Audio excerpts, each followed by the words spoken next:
Kalau difahami selama ini dia sekedar ini kan kami dijodohkan, kami dipertemukan, kami bukan. Ini adalah ayat. Kalaulah seorang suami memahami istrinya itu ayat, tidak akan ada KDRT, kekerasan dalam rumah tangga. Tak akan ada suami yang menempeleng istrinya, tak akan ada suami yang menginjak, menendang istrinya, tak akan ada istri menyantet suaminya. Kenapa begitu? Karena dia anggap suami itu adalah ayat. Bagi yang sudah tahu, ingat balik. Bagi yang lupa, malam ini mengulang kaji. Bagi yang tak tahu, jangan nikah lagi. Ayat-ayat yang lama itu adalah jaga baik-baik. Ayat. Jadi nanti kalau pulang selama ini manggil, hei Mina, tolong buatkan teh manis dulu. Mana baju abang tadi? Mulai besok robalah. Wahai ayatku. Ini adalah ayat yang menyebut bukan Abdul Somad, Allah Subhanahu wa ta'ala. Pertemuan itu sudah diatur 50.000 tahun. Innallaha katabal maqadir. Allah sudah menuliskan. Ini undangan ini baru beberapa hari saja di tangan Bapak Ibu, tapi sudah tertulis di Lauhil Mahfuz 50.000 tahun sebelum Allah menciptakan langit dan bumi.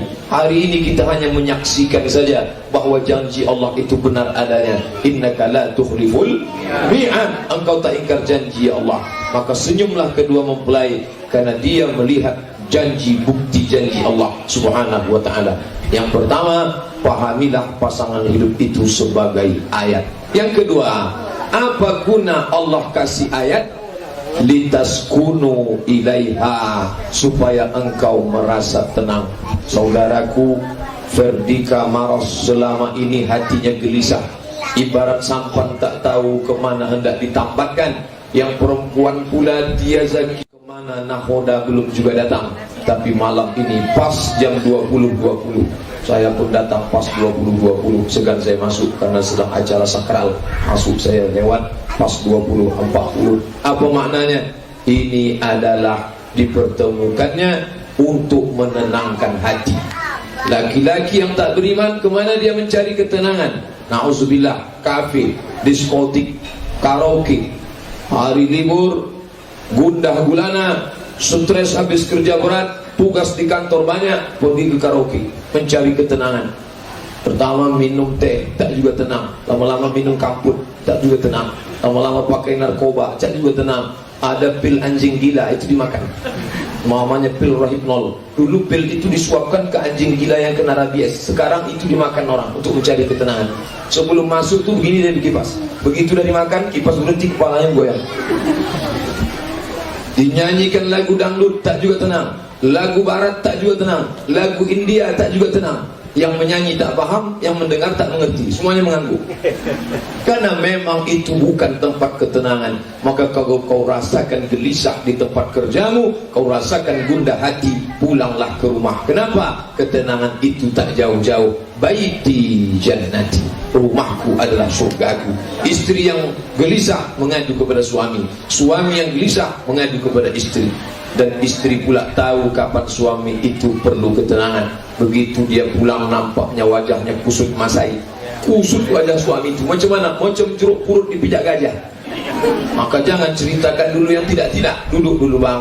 Jangan belum dia menyuap udah cerita yang tidak. Anak kita tadi bang masuk paret kena kaca, sekarang sudah kena 15 jahitan, belum dari keluar, belum sadar. Tak bisa mendatangkan ketenangan. Mengapa dipertemukan Allah dua makhluk ini? Litaskunu ilaiha, supaya mendatangkan ketenangan. Kalau sudah saya sampaikan ini, ada pengantin-pengantin lama yang komplain. Pak Ustadz, kata Pak Ustadz, kalau sudah nikah tenang. Saya sudah nikah, kenapa belum juga tenang? Berarti memang bawaannya tak tenang. Tak mungkin ayat itu bohong. Karena kata Nabi, kata Allah, pasti tenang. Kalau salah, ayat tak salah. Kesalahan bukan pada pesawat televisi Anda, tapi karena tetangga sebelah menggeser tiang antena. Yang ketiga, 7 ini sebetulnya kebanyakan untuk mempelai, karena mereka ini payangan, tak ada yang ingat sedikit. Saya dulu pun pernah juga nikah, pernah juga pengantin baru, tak ada yang saya ingat apa kata, tapi karena direkam, seolah direkam, hidup apa tidak ada. Yang ketiga, wa ja'ala bainakum mawaddatan wa rahmah. Ini makhluk berbeda. Satu laki-laki, satu perempuan. Sekarang banyak pula kita tengok di internet laki-laki nikah sama laki-laki. La ilaha illallah. Nauzubillah, jangan sampai cucu cicit kita sampai hari kiamat dijauhkan dari penyakit Nabi Lut ini, umat Nabi Lut. Laki-laki satu, perempuan satu, pakaiannya beda, bentuknya beda, makannya beda, tidurnya beda, cakapnya beda, suaranya beda, semuanya beda. Sampai-sampai orang barat mengatakan the man from Mars, woman from Venus. Laki-laki dari planet Mars, perempuan dari planet Venus berjumpa di bumi lancang kuning. Bayangkan itu jauhnya. Lalu apa yang mengikat mereka ini berdua? Yang mengikatnya bukan lem, yang mengikatnya bukan tali. Inilah yang ketiga mau saya sampaikan. Mereka berdua ini diikat. Wa ja'ala bainakum mawaddatan wa rahmah. Yang pertama namanya mawaddah, yang kedua rahmah. Apa beda mawaddah sama rahmah, Pak Ustaz? Selalu diterjemah Quran, dijadikannya di antara kalian berdua kasih dan sayang. Nanti anaknya nanya, "Ma, tadi Pak Ustadz baca ayat katanya mawaddah warahmah. Tadi saya tengok di Quran terjemahnya mawaddah cinta, rahmah kasih sayang. Apa sih beda cinta dan kasih sayang?" Entahlah, mamaku tak tahu. Dari kecil dah itu artinya, itu aja lah saya tanya. Mawaddah cinta, rahmah kasih sayang. Itu terjemah bahasa letterlik, makna yang lengkap. Mawaddah fisik, rahmah non fisik. Mawaddah bentuk rupa, sedangkan rahmah di dalam. Ketika pertama menikah, yang ditengok itu adalah mawaddah, bentuk fisik. Kenapa kamu tertarik dengan dia? Rambutnya bak mayang terurai, bulu matanya bak semut beriring, bibirnya bak delima merekah, pipinya bak pauh dilayang. Begitu kata orang Melayu, bopetan patun, bopet tatak petiti. Zaman dulu pertama jumpa, pertama menikah, begitulah bentuknya. Tapi sesudah 10 tahun, 15 tahun pernikahan, anak pun 5, apa yang terjadi? Rambut tak lagi macam mayang terurai, mulai macam sumbu kompor. Bibir tak lagi macam delima merekah, macam semangka hampir busuk. Alis mata tak lagi macam semut beriring, macam PNS bubar barisan. Oleh sebab itu, kenapa orang-orang tua kita malam ini datang undangan, padahal rumah tangganya ada yang sudah 20, 30, 40 tahun. Kenapa? Mereka tidak lagi diikat dengan mawaddah, tapi mereka diikat dengan rahmah. Mawaddah itu menengok kelebihan, tapi rahmah adalah menutupi kekurangan. Saudaraku, sebelum kau menikah, sebelum jam 20.20 tadi, yang kau lihat kelebihannya, tapi setelah akad nikah, pandanglah pada menutupi kekurangannya.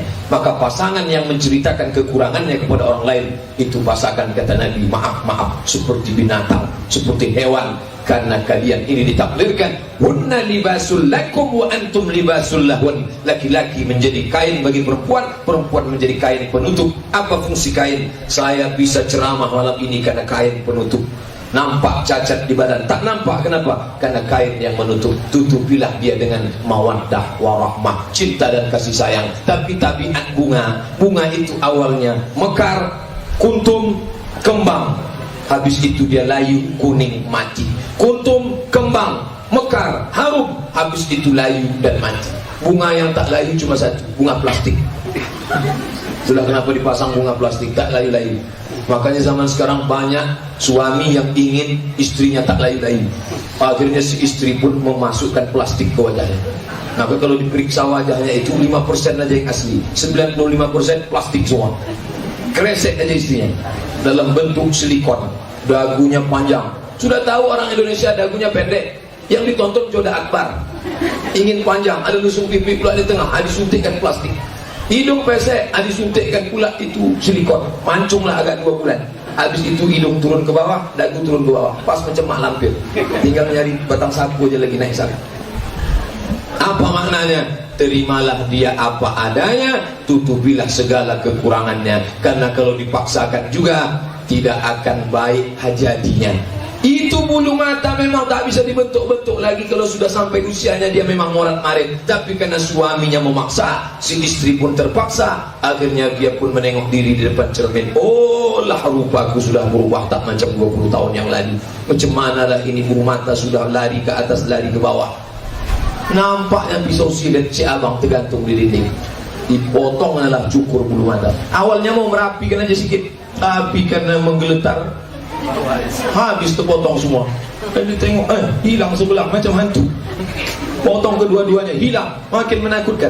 Macam mana ini? Sebentar lagi sudah mau akad nikah, undangan sudah berdering, bapak sudah di mana? Untunglah ada spidol di dekat whiteboard. Selamatlah, dibuatkan ke kiri satu, ke kanan satu. Pergilah. Si abang tak ikut sana, sedang keluar kota. Katanya nanti malam pulang jam 9. Bang, adinda pergi undangannya. Pergilah, hati-hati di jalan. Pergilah dengan membawa bulu mata yang penuh dengan kepalsuan tadi. Sampai di tempat undangan, rupanya hujan pula atau sholat istisqa. Berasa panas, banyak ustaz berdoa turunkanlah hujan. Datang hujan lebat. Tahulah spidol whiteboard luntur. Balik ke rumah, pemadaman bergilir. Assalamualaikum bang, buka pintu bang. Iyalah, si abang pun buka pintu, tengoknya hampir pingsan lagi abang. Dibacakannya ayat kursi, Allahu la ilaha illa huwal hayyul qayyum la ta'khudhuhu sinatun wa la nawm lahu ma fis samawati wa ma fil ardh. Kenapa abang ni tak pergi-pergi? Kenapa ini hantu tak pergi-pergi? Rupanya bukan hantu, istri itu sudah berubah macam hantu. Siapa yang salah itu? Yang salah adalah suami yang memaksa istri harus tampil muda terus, harus tampil eksis terus. Tak bisa. Sudah tabiat bunga, dia pasti akan kuntum, kembang dan lain. Man tazawwaja, siapa yang menikah, faqad istakmala nisfal iman, maka sempurnalah imannya setengah. Sehebat-hebat ustaz, setakwa-takwanya ustaz, kalau belum menikah, imannya baru setengah. Tapi orang yang sudah menikah, imannya sudah setengah. Adinda sudah nikah? Pantasan, baru nampak setengah. Maka menyempurnakannya macam mana? Menikah. Yang sudah menikah, sudah dapat setengah. Bagaimana menyempurnakannya jadi satu?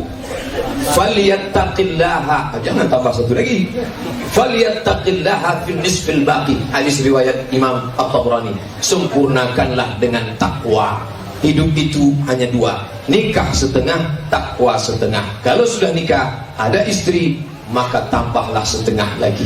Kenapa disebut istri itu membuat orang bertakwa? Kata Nabi, ya ma'syaras syabab, wahai anak muda, man istata'a minkumul ba'ah, kalau kalian sudah mampu, falyatazawwaj, menikahlah. Kalau menikah kenapa? Fa innahu aghaddu lil basar, dengan menikah itu mata menjadi tertunduk, wa ahsanu lil farji, menjaga maaf cakap kemaluan, tak lagi berbuat zina, tak lagi berbuat maksiat, tak lagi berbuat fahsyat dan mungkar. Kalau kau menikah, kata Nabi, aghaddu lil basar, menundukkan pandangan. Pak Ustaz, itu ada tetangga kami sudah nikah, kenapa matanya jelalatan? Berarti memang bawaan gatal. Karena Nabi mengatakan, siapa yang menikah, tunduk pandang. Makanya saya dari tadi kan menunduk aja. Kalau perlu menengok ke atas, tak berani nengok bini orang. Apa maknanya? Saudaraku, engkau sudah menyempurnakan keislamanmu. Ustaz Abdul Somad malam ini disuruh menjadi saksi dan ingin mengingatkan pesan-pesan Nabi itu. Maka kalau sudah sempurna, jagalah dia dengan ketakwaan. Itu yang keempat. Sekarang kita pindah yang kelima. Siapa yang berada di tengahmu itu, hai saudaraku? Kenapa diletakkan dia di sebelah kirimu? Khuliqatil mar'atu min dina. Nanti anaknya nanya, ma, kenapa kita setiap undangan pengantin perempuan itu diletakkan sebelah kiri? Kenapa tak di sebelah kanan? Entahlah, sejak mama kecil memang udah begitu keadaannya. Jangan tanya-tanya, banyak tanya masuk neraka nanti, kata Pak Ustaz. Kenapa dia di sebelah kiri? Karena dia diciptakan dari tulang rusuk yang ada di sebelah kiri. Khuliqatil mar'atu min dhila. Perempuan diciptakan dari tulang rusuk. Kenapa tidak dari tulang kaki?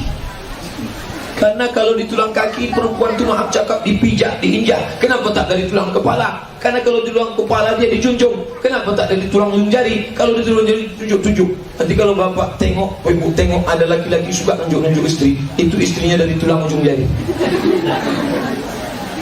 Dia tidak disuruh ke atas, dia tidak suruh ke bawah, tapi sejajar. Di mana itu? Tulang. Kenapa dia mesti tulang rusuk? Karena tulang rusuk ini fungsinya menjaga. Kalau ada orang tabrakan, kena setir, patah dulu tulang itu, baru hancur jantung di dalam. Artinya apa? Engkau, hai saudaraku, menjadi tulang pelindungnya. Tapi ingat, tulang rusuk itu sifatnya bengkok. In aghazta aqamtaha kasartaha. Kalau kau paksa untuk meluruskannya, maka dia akan patah. Tapi kalau kau ikut, kau akan bengkok. Wah, ini nasib saudaraku. Ferdika Maros Lumban Tobing serba salah. Mau diluruskan patah, mau diikut bengkok. Berapa banyak laki-laki bengkok gara-gara ikut bini bengkok. Masuk ditangkap KPK bengkok, masuk pengadilan tipikor bengkok, dituntut jaksa penuntut umum Jampitsus bengkok, di kantor polisi Kapolres Kapolsek bengkok. Kenapa banyak suami bengkok? Gara-gara menurunkan nafsu syahwat istri yang bengkok. Lalu bagaimana nih Pak Ustadz? Kalau saya luruskan patah, kalau saya ikutkan bengkok. Pandai-pandailah. Ini tak bisa nengok IP4, tidak bisa belajar pakai buku. Ustadz Abdul Somad bisa? Tak bisa. Ustadz Abdul Somad pun jam pernikahannya baru, ibarat pilot baru terbang-terbang layang. Maka carilah orang tua-tua. Banyak di sini orang-orang tua yang jam nikahnya ibarat pilot. Ini mereka ini sudah pilot Sukhoi. Jam terbangnya 5.000 jam ke atas. Tanyakan mereka, Pak Ci, Mak Ci, Tuan, bagaimana pernikahan kami ini? Kami sudah mengalami begini-begini. Nanti dia ceritakan. Tak ada dalam ayat, tak ada dalam hadis. Karena ini ilmu yang sifatnya terapan. Tidak ada dalam suntunan ulama, tapi dia di belakang. Makanya seorang suami membangunkan istrinya, diambilnya air, memercikkan air. Dalam hadis disebut suami memercikkan air ke wajah istri. Oh, dipercikkan. Bangun. Nah, itu kalau nikahnya baru 20 tahun. Begitu bunyi. Bangun. Tapi kalau baru 2 hari, sehari 2 hari tak begitu bunyi. Wake up my darling. Oh, begitu dia. Datang si istri, dibentangkannya lah sajadah. Dibentangkannya sajadah, satu di depan, satu di samping. Bukan begitu adenda. Kalau imam suami sama istri sajadahnya bukan di samping, di belakang.